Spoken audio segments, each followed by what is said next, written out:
Hello, welcome to the EPG Pathshala program in Linguistics. I am Pramod Pandey at the Center for Linguistics, Jawaharlal Nehru University. We are at module 17 of the paper on Introduction to Phonetics and Phonology.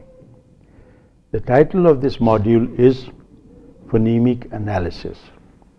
In this module, we will be concerned with the main issues, assumptions and concepts of phonemic analysis and the crucial theoretical and analytical issues. The purpose is to build some sort of a foundation in phonological analysis. Phonology. The study of the structure and function of speech sounds in a language is as much needed as the study of the physical properties of speech sounds. We have focused so far on the study of the physical property of speech sounds. We will now to consider the structure and function of speech sounds. The structure and function of speech sounds is often determined by the physical properties of speech sounds. For example, most languages do not allow two or more plosives to begin a word. By two or more plosives we mean sounds such as bada, ka, etc. Now most words don't begin with two plosives. Now what could be the reason? The reason seems to be purely physiological. It is difficult to maintain a contrast in the two plosive sounds at the beginning of words. Similarly, all the languages of the world have words that end in vowels, but not all the languages of the world have words that end in consonants. Now what could be the reason for this difference in the words ending in vowels and ending in consonants?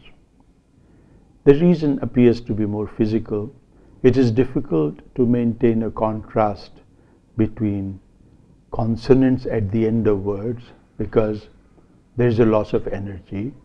It requires much more physical effort to distinguish between consonants when they occur at the end of words, whereas distinguishing between vowels is easier at the end of words. Thus, the structure and function of sounds are often dependent on physical properties of sounds. What do we study in phonology? In phonology, we attempt to investigate the following. A. The units of phonology which constitute the phonological structure of a language. B. Constraints on the distribution of the phonological units, also known as phonotactic constraints. C. Alternation between related forms.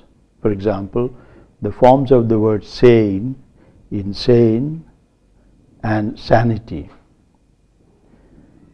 D. The relation of phonological structure to morphological, syntactic, semantic, and pragmatic structures. Now the main objectives of phonological analysis are twofold. Number one, to describe the phonological structure of a language using the descriptive tools of analysis aimed at identifying phonological units and their patterning. Two, to provide an explanation of phonological knowledge that underlies the production and comprehension of speech using specific phonological theories. These are the two main objectives of phonological analysis. Now, a phonemic analysis of a language is concerned with identifying the contrastive units in the sound system of a language and their systematic variants.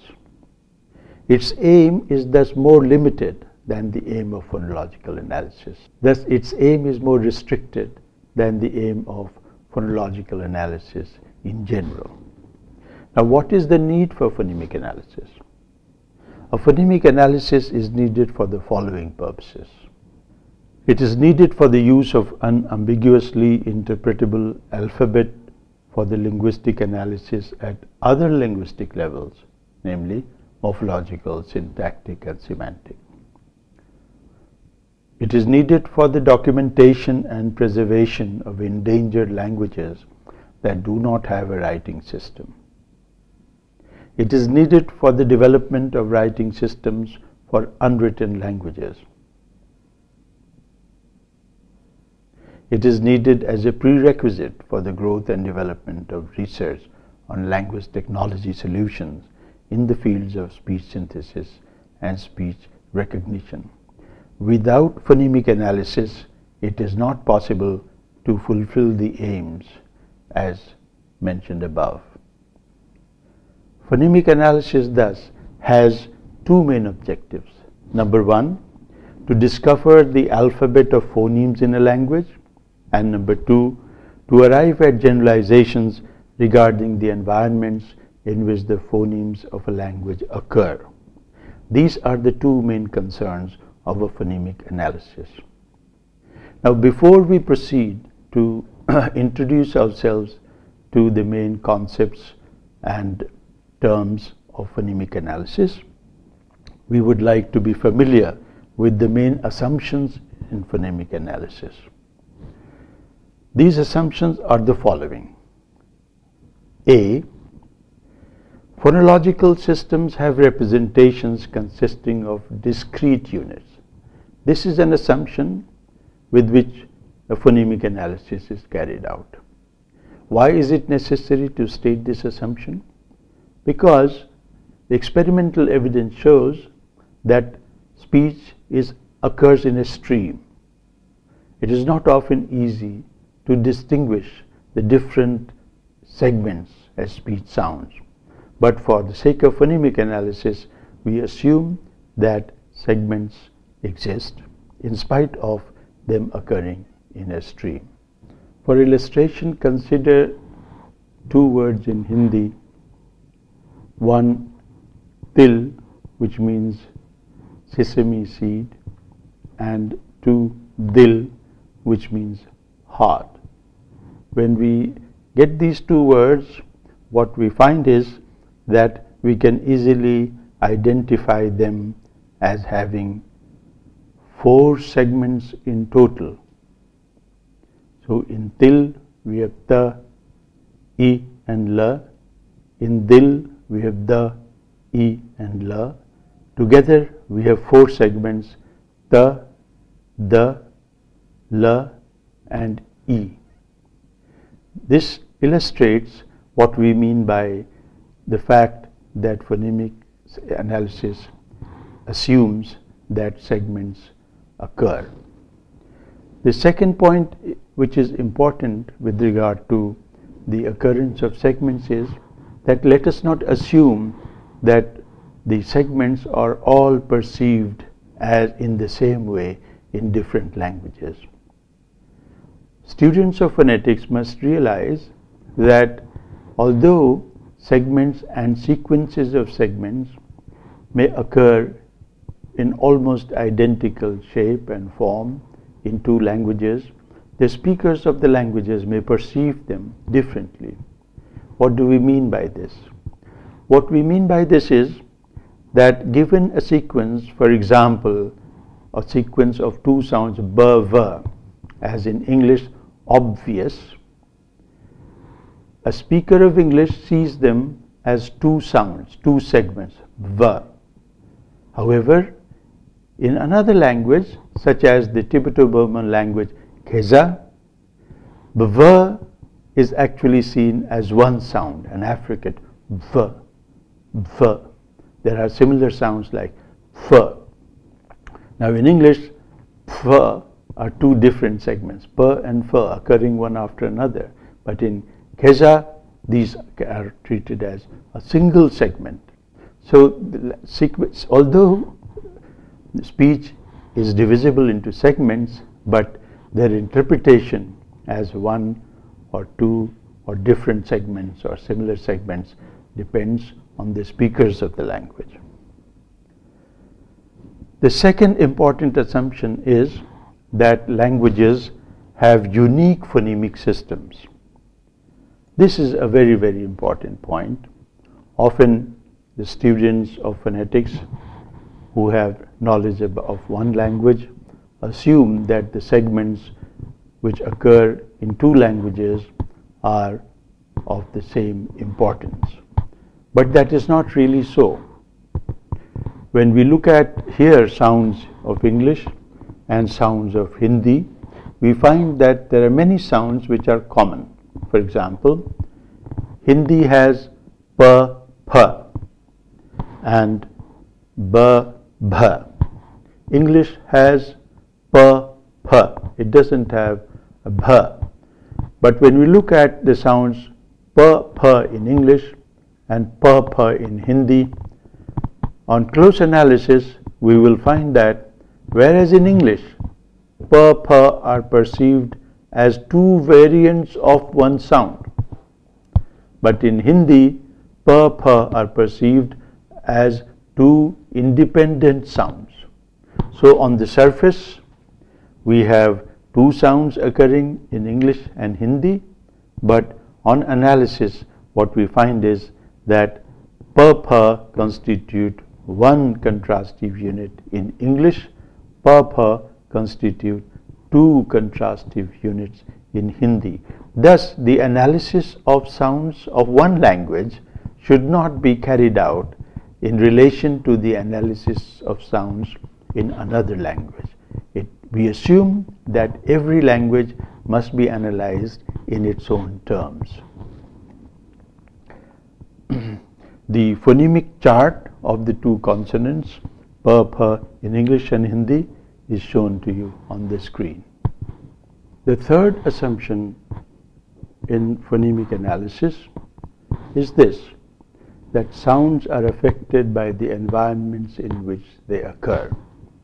Now consider the different pronunciations of the diphthong I and of the consonant L in English on your screen. Notice that the diphthong I in the set A has two other pronunciations in these words, a shortened I and a nasalized I, in addition to I. Both the shortened and the nasalized forms of the diphthong are affected in these cases by the following sounds. We will go into greater detail about the context in which these diphthongs appear at a later stage, but we notice contexts such as the difference between a d and a t and a nasal ng. Look also at the pronunciation of L in the set B. There are at least three different forms of L, like, will, and played.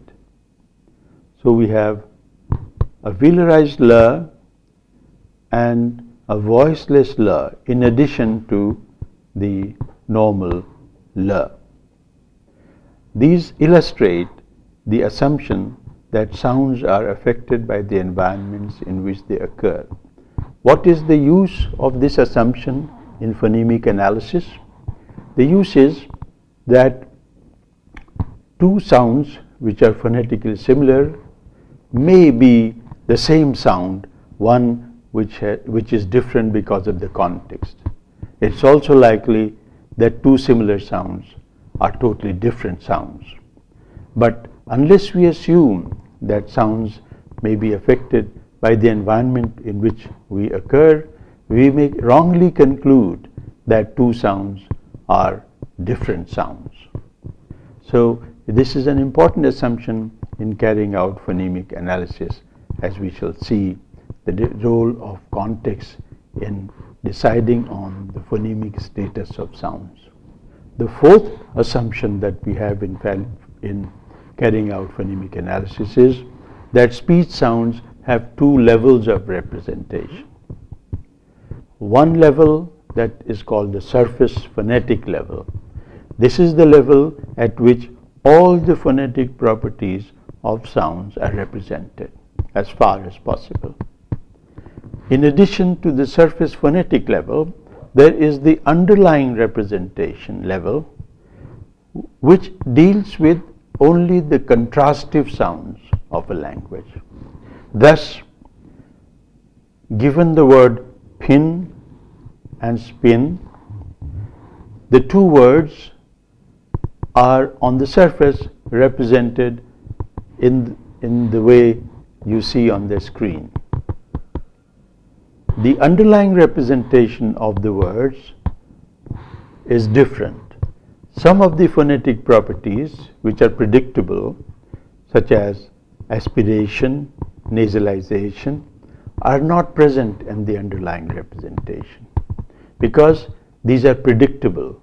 They occur in given contexts, such as a p can be aspirated at the beginning of words, or a vowel is nasalized before a nasal consonant. So these two features are purely surface phonetic features, whereas the consonants p, e and n are the ones which are contrastive with the language, and thus the underlying representation is at the level of the contrastive units. Now we turn to the basic concepts in phonemic analysis. The most important concept to begin with is environment. What is environment? The environment of a speech sound is what precedes it and what follows it. The environment includes segments as well as non-segments, such as pause, represented with the hash symbol, or morphological boundary, represented as a plus symbol. Now, because words are separable by pauses, a hash also indicates word boundary. The environments for the sounds in the word book are thus presented as such.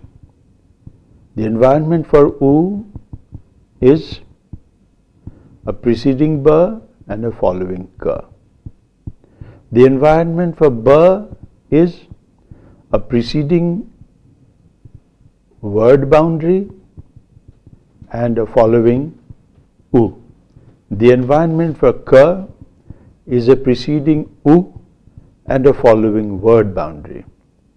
Thus, the environment consists of what precedes and what follows it. The second important and related concept is distribution. What is distribution?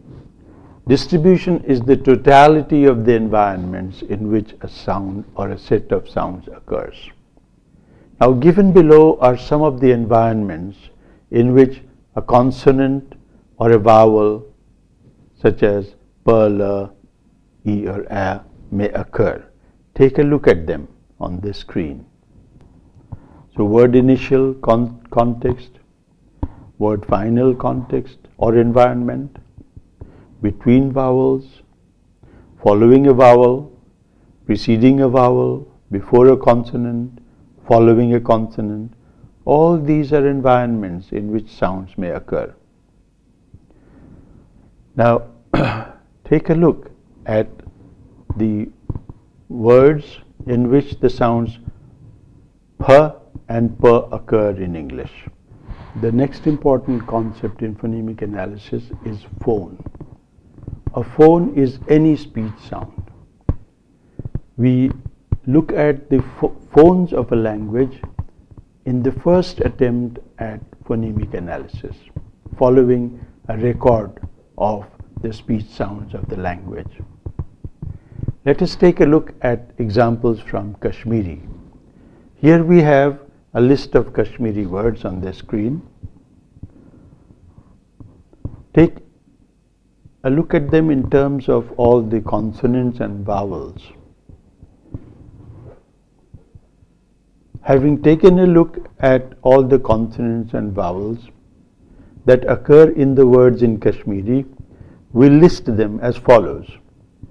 The consonants are t, r, th, d, b, t, t, d, g, g, g, 12 in number, and the vowels are a, I, o, u, a, 6 in number. So we make a list of the phones before we attempt at any phonemic analysis. Only after we have listed all the phones that we want to investigate the relationship among the phones. Are they variants of the same sound, or are they totally different sounds? Once we have identified all the phones, then we come to the next concept, the most crucial concept in phonemic analysis, namely the phoneme.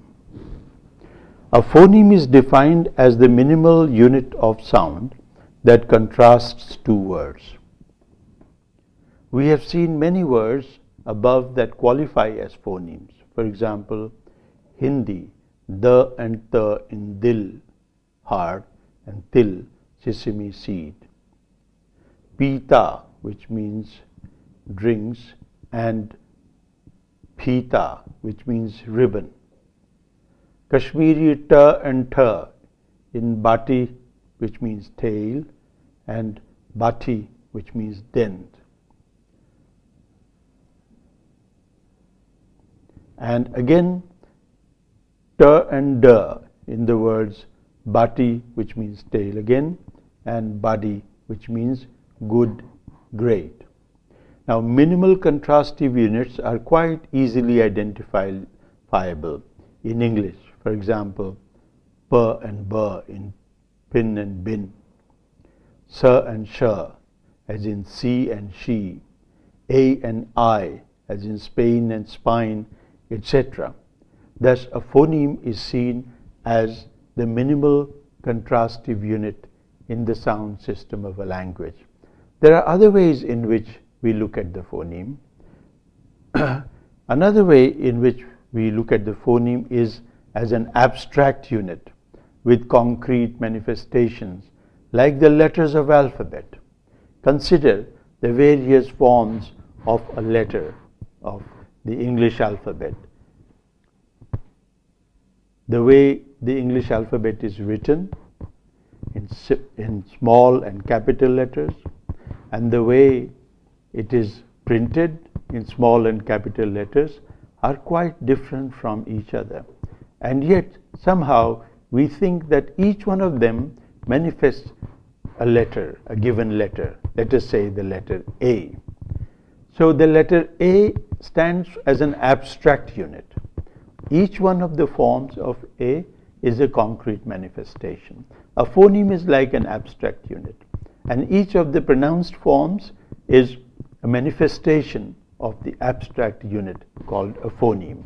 The last and the final concept that we are going to consider as important in phonemic analysis is the concept of allophone. An allophone is a variant of a phoneme that is predictable in given environments, or that is totally in free variation with another sound. For example, the sounds p and p, we know, are variants of a single phoneme, p. There are languages in which two sounds may always be in free variation. For example, in Arabic spoken in the country Yemen, the sound j is always in free variation with g. They are not different sounds. We then say that j and g are allophones, like p and p are allophones in Arabic and in English respectively. So in this module, we started with trying to relate the study of phonology to that of phonetics by showing how the structure and function of sounds is dependent on the physical property of speech sounds. We then next tried to explain what the objectives of phonology, a theory of phonology is, or a phonological analysis is. And we saw that the objectives of a phonemic analysis come within the range of the objectives of phonological analysis as a whole. In this module, we introduce then the most important assumptions of phonemic analysis, such as phonemes, all the speech sounds are affected by the environments, each language has a unique sound system, etc. Finally, we looked at the important concepts in phonemic analysis, such as the environment, the distribution, phone, phoneme, and allophone. We move on in the next module to look at the methods and techniques of phonemic analysis. Thank you.